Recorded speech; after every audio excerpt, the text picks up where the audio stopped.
Assalamualaikum warahmatullahi wabarakatuh. Selamat sore mahasiswa-mahasiswi yang saya banggakan. Kita ketemu lagi dengan saya Dr. Esmira Mandasari Saragi SMH dengan mata kuliah Hukum Pidana ya. Bahan materi silakan dibuka teori-teori hukum pidana yang telah saya share sebelumnya.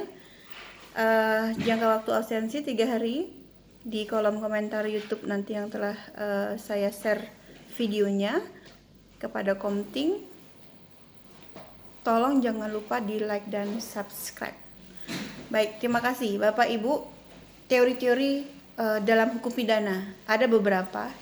Yang pertama ada namanya teori absolut atau teori mutlak ya. Yang kedua ada namanya teori relatif atau nisbi. Kemudian yang terakhir teori gabungan atau varying theorin ya. Saya bahas yang pertama mengenai teori absolut atau mutlak. Jadi menurut teori ini setiap kejahatan harus diikuti dengan pidana. Ini ya. Profesor Mr. J.M. van Bemmelen ya mengemukakan tentang unsur nastenliefde sebagai dasar adanya norma-norma yang dilanggar oleh para penjahat. Jadi mempergunakan keinsapan atau keadilan ya dari sesama warga negara dari satu negara. Kemudian ada para pakar yang lain namanya Hegel ya berpendapat segala gejala yang ada dalam dunia maka dengan cara pemikirannya semacam ini juga pidana dianggap mutlak, harus ada kemestiannya sebagai reaksi dari suatu kejahatan. Ya, jadi ini walaupun kalimatnya seperti ini, Bapak Ibu dia sama setuju dengan Profesor Mr. J.M. van Bemmelen yang mengatakan bahwa setiap ada kejahatan harus diikuti dengan pidana, tegas ya. Jadi kalau salah harus kasih sanksi, salah kasih sanksi, gitu maksudnya. Kemudian yang kedua ada teori relatif atau nisbi ya. Jadi menurut teori ini suatu kejahatan tidak mutlak harus diikuti dengan pidana. Ya, ini lebih soft ya. Untuk itu tidaklah cukup adanya suatu kejahatan tetapi harus dipersoalkan perlu dan manfaatnya suatu pidana bagi masyarakat atau bagi si penjahat sendiri. Tidak dilihat pada masa lampau tetapi juga masa depan. Jadi katanya suatu pidana itu harus bermanfaat ya untuk si pelaku katanya. Jadi tidak serta-merta semuanya harus dikasih sanksi suatu tindak pidana itu. Tapi dilihat dari segi kebermanfaatannya. Ya. Kemudian harus ada tujuan ya untuk menjatuhkan pidana. Teori ini disebut juga teori tujuan ya, atau namanya dual theorin ya. Tujuan di sini maksudnya harus diarahkan kepada upaya agar di hari kemudian ya kejahatan yang telah dilakukan itu tidak terulang lagi atau namanya prevensi. Tujuannya selain ada manfaat ya, juga harus ada tujuannya. Artinya tindak pidana dilakukan oleh si pelaku, kita harus bisa menjamin misalnya di kemudian hari ini tidak diulang lagi gitu oleh si pelaku. Ya, ini teori relatif atau nisbi. Prevensi ini terbagi dua Bapak Ibu. Yang pertama ada prevensi khusus atau spesial ya, hal membuat takut ditujukannya kepada si penjahat misalnya, pengadutnya adalah Zevenbergen. Lalu yang kedua ada prevensi umum atau general, ditujukan agar semua oknum juga ikut juga takut akan melakukan kejahatan ya. Pengadutnya ada Zevenbergen, Van Hatem dan Hetzwinkel. Teori relatif ini melihat bahwa upaya untuk menjatuhkan pidana memperbaiki si penjahat agar menjadi orang baik ya, yang tidak akan lagi melakukan kejahatan. Jadi Zevenbergen ini membagi 3 macam untuk memperbaiki si penjahat ya. Yang pertama perbaikan yuridis ya secara hukumnya, kemudian yang kedua perbaikan intelektual ya dari sisi pemikirannya, kemudian yang ketiga ada perbaikan moral ya. Jadi teori relatif atau nisbi ini sebenarnya lebih kalau menurut saya lebih berat ya Bapak Ibu ya. Ketika kita membahas teori absolut atau mutlak, dia tidak melihat kemanfaatan, tujuan, tidak melihat itu dia.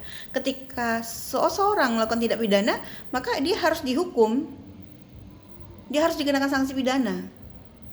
Tapi kalau teori relatif atonisme ini tidak mesti harus dihukum ketika orang melakukan tindak pidana, tetapi harus dilihat kebermanfaatannya, dilihat juga tujuannya. Yang pada intinya kalau saya melihat ini adalah kalau populer ya saat ini kayak bahasa Jawanya mewongke uang gitu ya, memanusiakan manusia gitu, itu bahasa Indonesianya. Lebih ke arah itu ya untuk teori relatif atonisme ini ya. Karena di sini dimintakan supaya di kemudian hari kejahatan ini tidak diulangi lagi sama si pelaku. Ya, itu diatur di teori relatif atonisme. Kemudian ada yang ketiga, teori gabungan, ya, merupakan teori yang digabungkan nih dari teori absolut atau mutlak dan teori relatif ya atonisme, yang mengakui adanya unsur pembalasan. Ini ada balas dendam di sini ya. Pembalasan. Ini istilah saya Bapak Ibu ya, saya bilang balas dendam ya.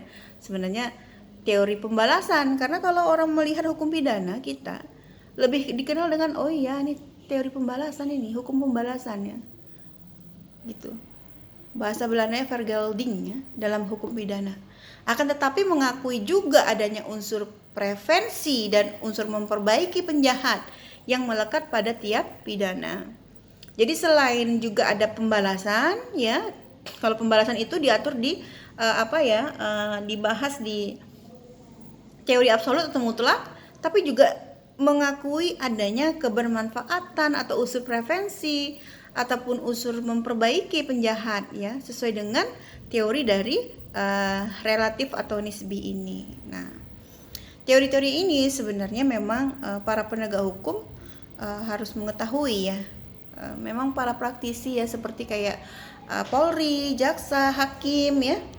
Kalau orang bilang praktisi dengan akademisi berbeda katanya. Kalau akademisi kebanyakan teorinya ya, tapi tidak dipraktek. Praktisi memang dia berpraktek ya. Artinya praktek di lapangannya sangat luar biasa.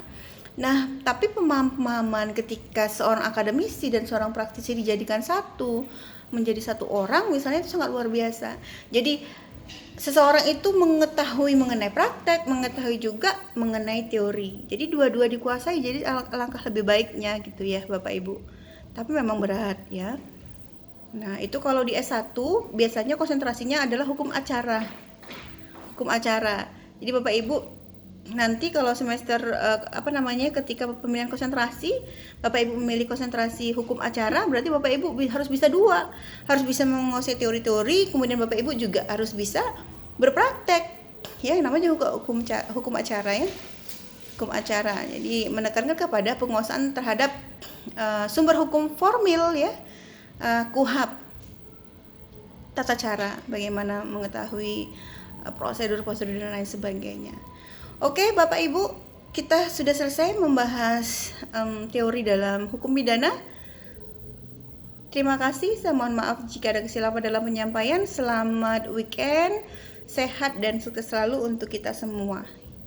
Wassalamualaikum warahmatullahi wabarakatuh.